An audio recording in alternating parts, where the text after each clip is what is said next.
kasih Tuhan, banyak cara yang dipakai orang untuk menyegarkan jiwanya. Salah satunya adalah dengan cara beribadah kepada Tuhan secara sungguh-sungguh. Jumpa lagi pada ibadah anak virtual hari ini Minggu 21 Februari 2021. Bagaimana kabarnya kamu yang di rumah? Sehat semua bukan? Sudah berpakaian rapi? Jangan lupa Alkitabnya ya, dipersiapkan. Duduk dengan tertib dan sopan selama ibadah dijalankan. Jangan sambil mundar-mandir, jangan sambil makan ya. Pada pagi hari ini, guru-guru sekolah minggu akan mengajak kalian untuk bersukacita, memuji Tuhan. Kita akan memuji Tuhan dengan semangat. Kita akan mendengarkan firman Tuhan dengan sungguh-sungguh. Kalian siap diberkati? Yuk, kalau kalian siap diberkati, kita akan mulai ibadah pagi hari ini dengan doa. Semuanya tutup mata, lipat tanganmu, tundukkan kepala, kita akan mau doa bersama-sama. Tuhan Yesus yang baik, kami datang kembali kepadamu pada pagi hari ini Tuhan, pada ibadah virtual anak-anak. Kami percaya meskipun kami terpisah oleh jarak, ada kuasa Roh Kudus yang bekerja melawati kami, memberikan sukacita kepada setiap kami yang mengikuti ibadah ini Tuhan. Ketika kami memuji nama-Mu, ketika kami memuliakan Engkau, berikan hati yang rela ketika kami mendengarkan firman-Mu, sehingga kami boleh merasakan ada perubahan di dalam kehidupan kami.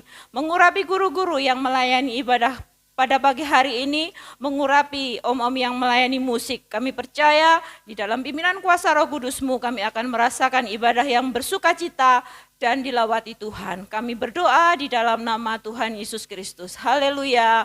Amin. Anak-anak sudah siap memuji Tuhan? Ada kuasa di setiap pujian yang kita naikkan. Kita pujikan, markas iblis kuhancurkan. Mari kita pujikan bersama-sama.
Tuhan, kita akan menjadi lebih kuat dalam Dia. Ku mau jadi kuat. Haleluya.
dekat dengan Tuhan, kita akan mendengarkan firman Tuhan pada pagi hari ini.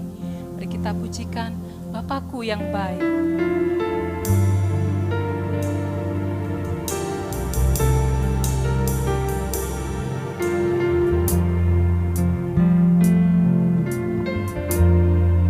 Memandang wajah-Mu, rasakan kasih-Mu.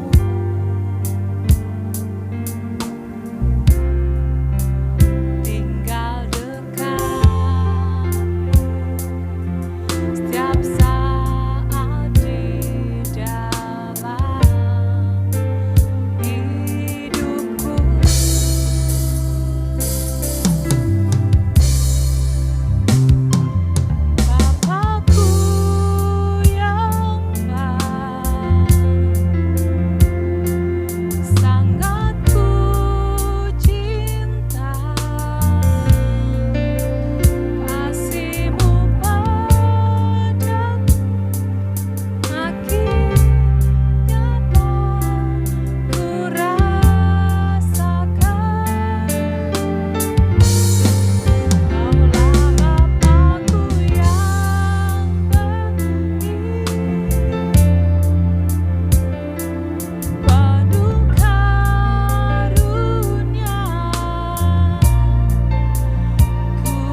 Tuhan Yesus, terima kasih buat kebaikan-Mu. Kami sudah memuji membesarkan nama-Mu Tuhan.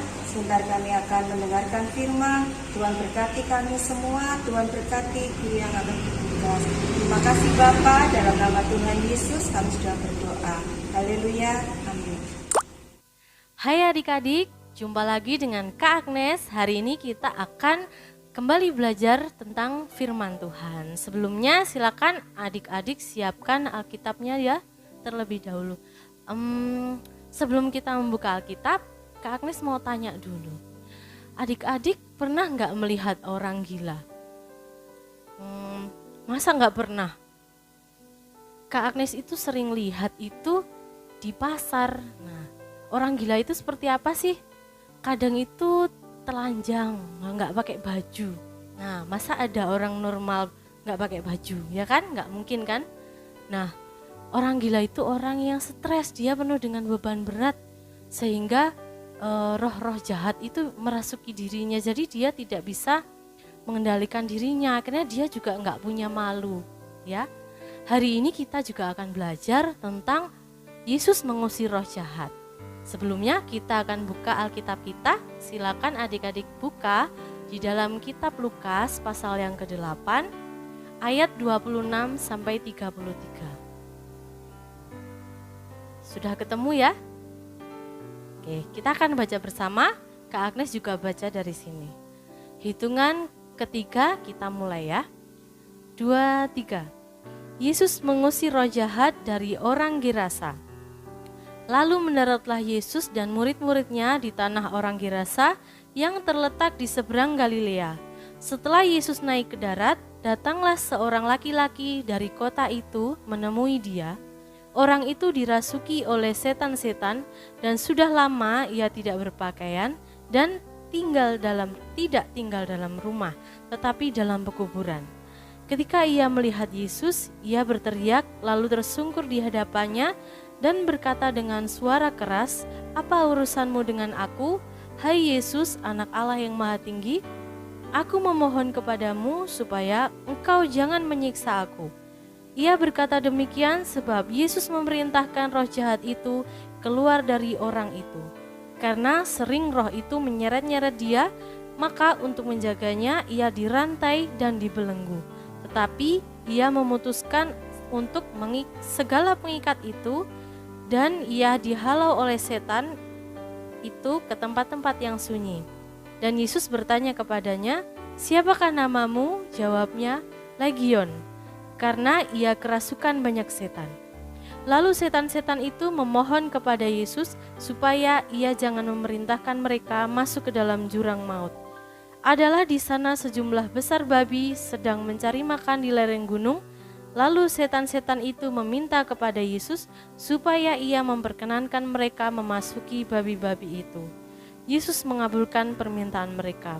Lalu keluarlah setan-setan itu dari orang itu dan memasuki babi-babi itu. Kawanan babi itu terjun dari tepi jurang ke dalam danau, lalu mati lemas. Kita tadi sudah baca ya adik-adik. Nah, adik-adik mulai ingat enggak cerita ini? Sedikit Kak Agnes akan jelaskan. Tadi kita sudah baca bahwa ketika rombongan Tuhan Yesus hadir di kota Gerasa, ada seorang laki-laki yang datang menghampiri Yesus. Ya, dia telanjang, gak pakai baju. Dia lalu datang kepada Yesus dan dia sujud dan tersungkur di hadapan Yesus. Nah, ternyata orang laki-laki ini dia dipenuhi oleh roh jahat. Ya kan tadi Kak Agnes bilang kalau orang gila yang Kak Agnes lihat itu sering lihat di jalan, di pasar itu dia nggak pakai baju. Bahkan orang laki-laki ini yang kerasukan ini juga tinggalnya nggak di rumah tapi di kuburan. Nah, nggak ada kan kita yang tinggal di kuburan? Nah, orang laki-laki ini karena dia dipenuhi oleh roh jahat, orang-orang di sekitarnya banyak yang ketakutan. Bahkan mereka berusaha untuk merantai tangannya, kakinya, rantai dengan besi. Tapi laki-laki ini bisa menghancurkan rantainya. Nah, karena apa? Karena laki-laki ini dia dimasuki oleh roh-roh jahat. Nah, orang laki-laki ini tadi berkata, ketika dia menghampiri Yesus, dia berkata, Yesus, kenapa engkau Allah yang maha tinggi, kenapa engkau di sini? Yesus, iblis yang merasuki laki-laki ini, dia ketakutan. Iblis saja mengakui bahwa Yesus itu punya kuasa, dia punya otoritas yang tinggi atas alam, atas bumi, atas seluruh yang ada di bumi ini. Mereka saja takut, apalagi kita sebagai manusia, ya kan? Nah, Tuhan Yesus akhirnya bertanya, siapakah namamu? Nah, si pria laki-laki ini menjawab, namaku Legion. Nah, Legion itu berasal dari bahasa Latin yang mengacu artinya itu unit pasukan militer yang paling besar. Nah, jadi kemungkinan kenapa laki-laki ini bisa kuat, bisa mematahkan rantai, karena dia dipenuhi oleh roh-roh, atau kalau kita sekarang itu setan ya sebutnya, hantu-hantu yang sangat banyak tinggal di dalam diri laki-laki ini. Nah, singkat cerita akhirnya Tuhan Yesus mengusir roh-roh jahat yang ada dalam tubuh laki-laki ini ke dalam babi-babi. Ya, tadi kita bacakan ada babi-babi yang sedang makan di lereng gunung, kurang lebih ada 2.000 babi. Nah, akhirnya ketika roh jahat itu diusir dan mereka masuk ke dalam 2.000 babi tadi, babi itu langsung terjun ke jurang. Dan apa, kalau terjun ke jurang pasti langsung mati, ya. Nah, dari peristiwa itu tadi, masyarakat yang ada di sana akhirnya pun menolak kedatangan rombongan dari Tuhan Yesus. Karena apa?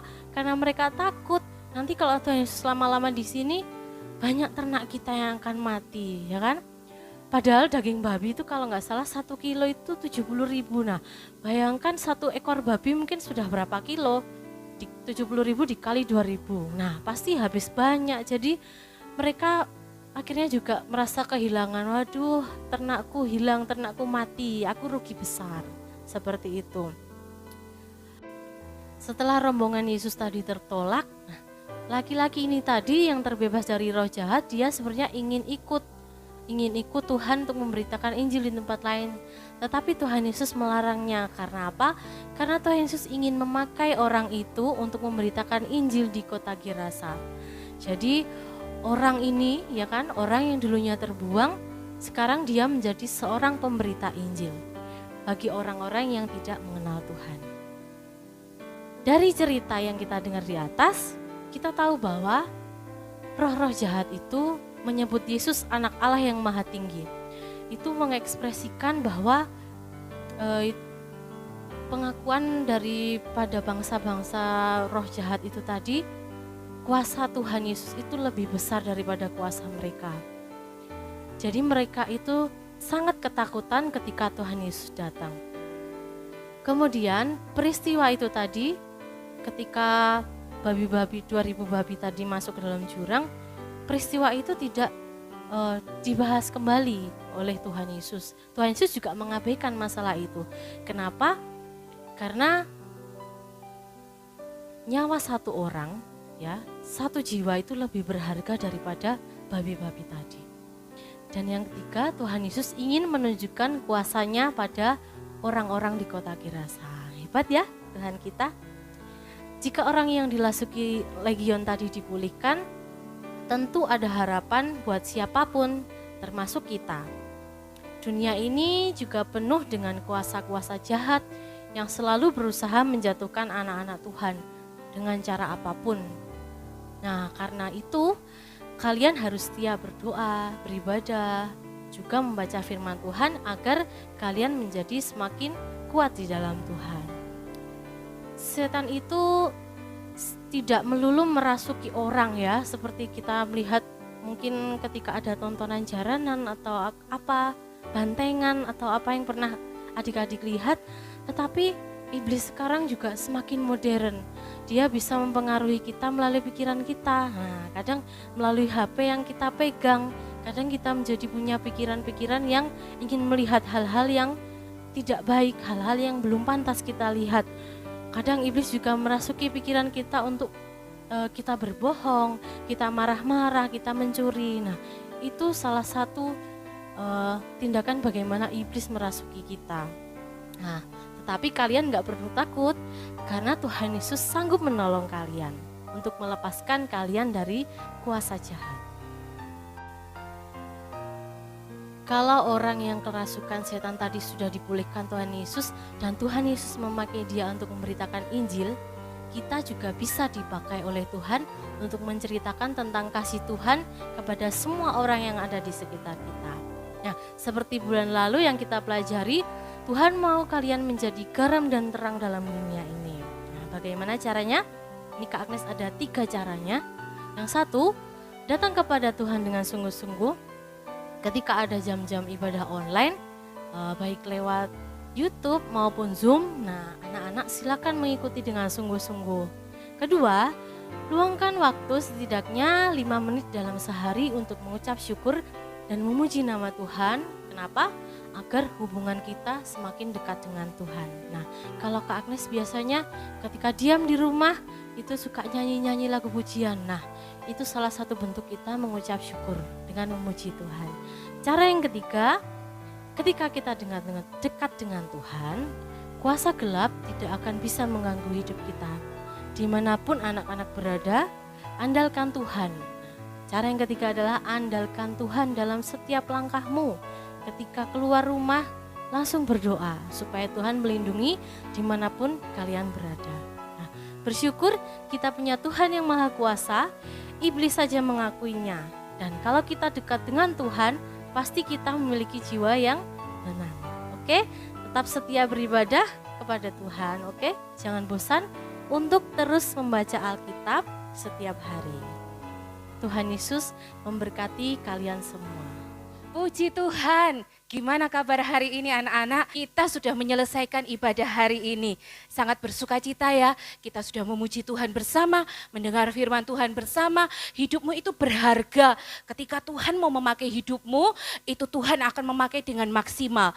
Dan kamu harus tetap dekat dengan Tuhan. Supaya apa? Supaya kita terproteksi, dijamin hidup kita, ditolong hidup kita, dianugerahi oleh Tuhan. Pagi hari ini, Tante Kesia sebelum menutup dengan doa, akan menyampaikan satu pengumuman. Minggu depan ada sahabatnya Tante Kesia yang akan bersama-sama melayani. Siapa dia? Anak-anak yang ikut Kids Camp pasti tahu dengan sahabat Tante Kesia ini. Kita tunggu sama-sama ya minggu depan ya. Ada tamu spesial yang akan bersama-sama dengan kita untuk melayani ibadah anak-anak. Yuk, di akhir ibadah saat pagi hari ini kita mau berdoa. Anak-anak tutup mata, lipat tangan, kita berdoa bersama-sama. Bapak yang baik, kami bersyukur, terima kasih Tuhan sudah memimpin dari awal sampai kepada akhirnya. Kami sungguh bersuka cita Tuhan, kami memuji Engkau, kami mendengar firman-Mu. Biarlah melalui firman-Mu kami dapat bertumbuh di dalam Tuhan. Kami semakin mengenal Tuhan secara pribadi. Terima kasih untuk firman-Mu pagi hari ini yang mengingatkan kami untuk semakin dekat dengan Tuhan. Ajari kami Tuhan untuk mengingat setiap jam-jam ibadah yang ada sehingga kami boleh semakin mengenal Engkau. Terima kasih memberkati guru-guru yang sudah melayani saat pagi hari ini, memberkati setiap kami yang tergabung dalam ibadah anak online, memberkati guru-guru yang ikut juga dalam ibadah anak online pagi hari ini. Papa mama kami diberkati oleh Tuhan, dikuatkan oleh Tuhan. Tuhan tolong mereka senantiasa. Terima kasih Tuhan Yesus, pertemukan kami minggu depan dalam keadaan yang baik, dalam keadaan yang sehat. Selama masa-masa kami di rumah, Tuhan senantiasa menopang hidup kami. Terpujilah nama-Mu. Di akhir ibadah saat ini, biarlah berkat dari tempat yang maha tinggi tercurah dalam kehidupan setiap kami yang ada. Nama Tuhan dipuji, nama Tuhan dipermuliakan. Di dalam nama Tuhan Yesus, kami sudah berdoa dan mengucap syukur. Haleluya. Amin.